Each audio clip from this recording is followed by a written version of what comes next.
Hello.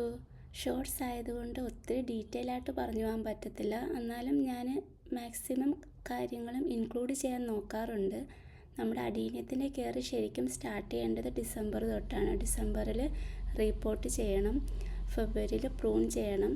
പിന്നെ prune ചെയ്ത് കഴിഞ്ഞ് കഴിഞ്ഞാൽ ഉടനെ ശ്രദ്ധിക്കേണ്ട ഒരു കാര്യമുണ്ട്. നമ്മൾ ഗ്രോത്തിനുള്ള ഫർട്ടിലൈസർ പറ്റുവാണെങ്കിൽ അന്ന് തന്നെ കൊടുക്കാൻ ശ്രദ്ധിക്കുക. ഞാൻ കൊടുക്കാമെന്ന് വെച്ച് കഴിഞ്ഞാൽ ഓർഗാനിക് ഫർട്ടിലൈസറാണ് ഞാൻ കൊടുക്കുന്നത്. ചാണകപ്പൊടി, വെർമി കമ്പോസ്റ്റ്, എല്ലുപൊടി, വേപ്പിൻ പിണ്ണാക്ക്. അപ്പോൾ ഒരു ചട്ടിയുടെ കണക്ക് പറയുകയാണെങ്കിൽ 1 പിടി ചാണകപ്പൊടി, 1 പിടി വെർമി കമ്പോസ്റ്റ്, 1 സ്പൂൺ എല്ലുപൊടി, 1 സ്പൂൺ വേപ്പിൻ പിണ്ണാക്ക്.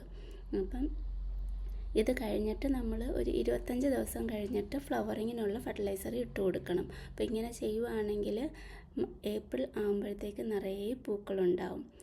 അപ്പം നിങ്ങളും ഈ പ്രാവശ്യം ഒന്ന് ട്രൈ ചെയ്ത് നോക്കുക.